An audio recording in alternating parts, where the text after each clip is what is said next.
বাংলাদেশের রাজনীতিতে আবারও এক মেগা ভূমিকম্পের পূর্বাভাস। বঙ্গভবন থেকে ধেয়ে আসছে সবচেয়ে বড় এবং চাঞ্চল্যকর খবরটি।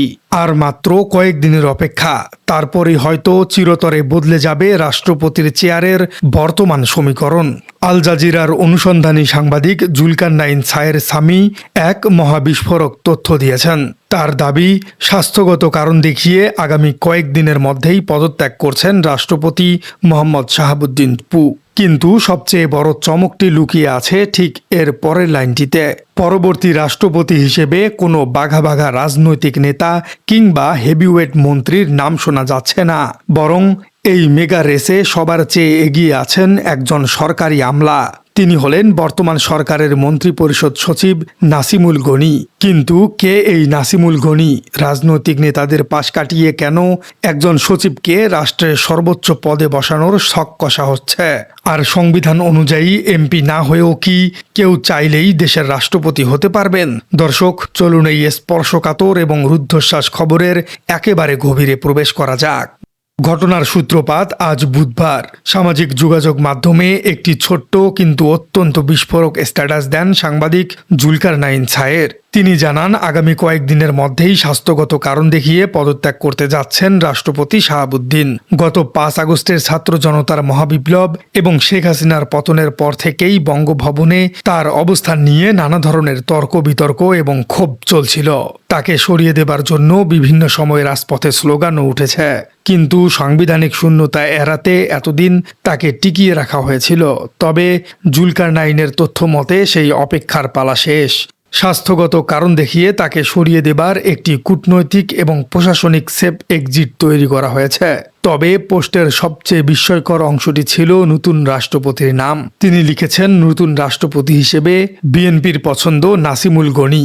আর এই একটি বাক্য মুহূর্তের মধ্যেই দেশের রাজনৈতিক এবং প্রশাসনিক অঙ্গনে বিশাল আলোড়ন তৈরি করেছে। কিন্তু কে এই নাসিমুল গনি? কেন তাকে নিয়ে এত আলোচনা? নাসিমুল গনি কোনো সাধারণ আমলা নন। তিনি বিসিএসে ১৯৮২ সালের প্রশাসন ক্যাডারের একজন অত্যন্ত মেধাবী কর্মকর্তা। মেধা তালিকায় তিনি ৬ষ্ঠ স্থান অর্জন করেছিলেন। বর্ণাঢ্য কর্মজীবনে তিনি ইউএনও থেকে শুরু করে শিক্ষা, ভূমিমন্ত্রী, একান্ত সচিব হিসেবে দায়িত্ব পালন করেছেন। ২০০৬ সালে তাকে অতিরিক্ত সচিব করে রাষ্ট্রপতির একান্ত সচিব পদে নিয়োগও দেওয়া হয়েছিল। কিন্তু এরপরে নেমে আসে তার জীবনের এক বিশাল রাজনৈতিক প্রতিহিংসার খড়গ। ২০০৯ সালে আওয়ামী লীগ সরকার ক্ষমতায় আসার পর তাকে ওএসডি করে রাখা হয়। দীর্ঘ ৪ বছর ওএসডি থাকার পর ২০১৩ সালে তাকে সম্পূর্ণ অন্যায়ভাবে চাকরি থেকে অবসরে পাঠানো হয়। ২০২৪ সালের ছাত্র জনতার অভ্যুত্থানের পর অন্তর্বর্তীকালীন সরকার তাকে আবার ফিরিয়ে আনে। তাকে রাষ্ট্রপতির কার্যালয়ের জনবিভাগে চুক্তিভিত্তিক নিয়োগ দেওয়া হয়। এরপর তিনি স্বরাষ্ট্র মন্ত্রণালয়ের সিনিয়র সচিব হিসেবে দায়িত্ব পালন করেন এবং সর্বশেষ গত ১৬ ফেব্রুয়ারি ২০২৬ তারিখে তাকে ২৬তম মন্ত্রিপরিষদ সচিব হিসেবে নিয়োগ দেওয়া হয়। এখানেই সবথেকে বড় প্রশ্ন, পলিটিক্যাল হেভিওয়েটদের বাদ দিয়ে হঠাৎ করেই কেন একজন আমলাকে রাষ্ট্রপতি পদের পছন্দ করা হচ্ছে? রাজনৈতিক বিশ্লেষকদের মতে এর পেছনে লুকিয়ে আছে সুদূর প্রসারী কৌশলগত এক সমীকরণ। প্রথমত, বাংলাদেশ সবেমাত্র একটি বিশাল অভ্যুত্থান পার করে নতুন গণতান্ত্রিক কাঠামোতে প্রবেশ করেছে। এই মুহূর্তে কট্টর কোনো রাজনৈতিক নেতাকে রাষ্ট্রপতি পদে বসানো হলে তা জনগণ এবং অন্যান্য দলগুলোর জন্য আস্থার সংকট তৈরি করতে পারে। অনেকেই ভাবতে পারেন যে রাষ্ট্রযন্ত্রের সর্বোচ্চ পদে দলীয়করণ শুরু হয়েছে। দ্বিতীয়ত, নাসিমুল গনি একজন পরীক্ষিত, নিরপেক্ষ এবং নির্যাতিত আমলা। তিনি যেমন গণ অভ্যুত্থানের স্পিরিটের সাথে একাত্মা, তেমনি পুরো প্রশাসনিক কাঠামোর উপর তার বিশাল নিয়ন্ত্রণ এবং সম্মান রয়েছে। তাকে রাষ্ট্রপতি করলে দেশ এবং আন্তর্জাতিক মহলে বড় একটি বার্তা যাবে। সরকার দলীয় স্বার্থের ঊর্ধ্বে উঠে মেধা এবং নিরপেক্ষতাকে সম্মান দিচ্ছে। সাধারণ মানুষের মনে প্রশ্ন জাগতে পারে, যে ব্যক্তি এমপি নন, যিনি প্রজাতন্ত্রের একজন চাকরিজীবী, তিনি কি আদৌ রাষ্ট্রপতি হতে পারবেন? সংবিধান কি এটির অনুমতি দেয়? দর্শক, সংবিধানের ব্যাখ্যাটি অত্যন্ত চমৎকার। সংবিধানের ৪৮-এর ৪ অনুচ্ছেদ অনুযায়ী রাষ্ট্রপতি হতে ৩টি প্রধান যোগ্যতা লাগে। তাকে বাংলাদেশের নাগরিক হতে হবে, বয়স কমপক্ষে ৩৫ বছর হতে হবে এবং তৃতীয়ত তাকে সংসদ সদস্য বা এমপি হিসেবে নির্বাচিত হবার যোগ্য হতে হবে।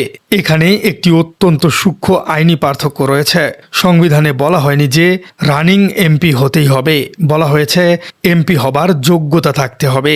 তবে যেহেতু নাসিমুল গনি বর্তমান মন্ত্রী পরিষদ সচিব পদে আছেন, তাই অফিস অব প্রফিট বা লাভজনক পদ থেকে নির্বাচনে দাঁড়ানো যায় না।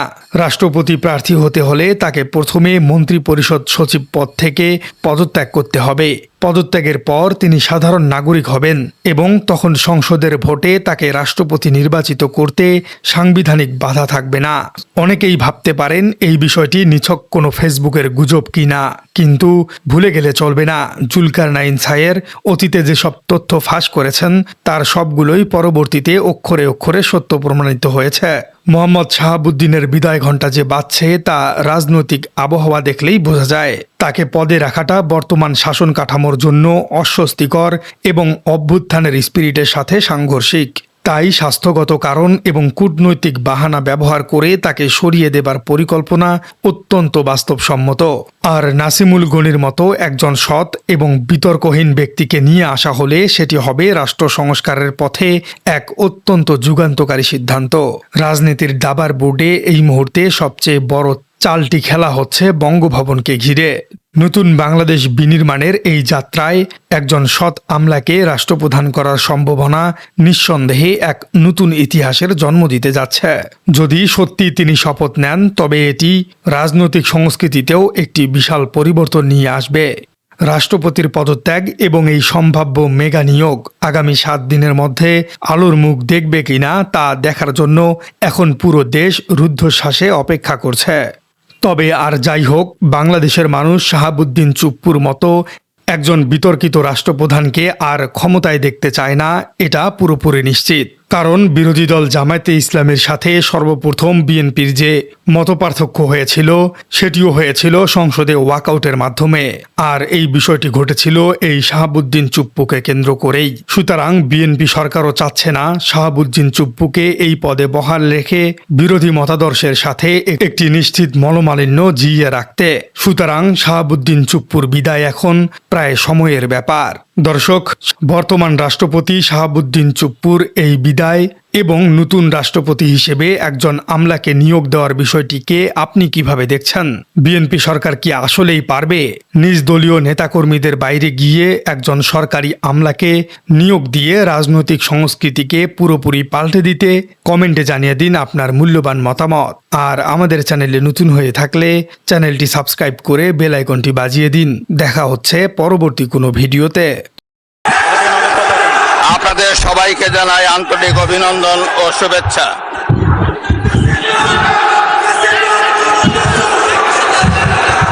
জনাব স্পিকার,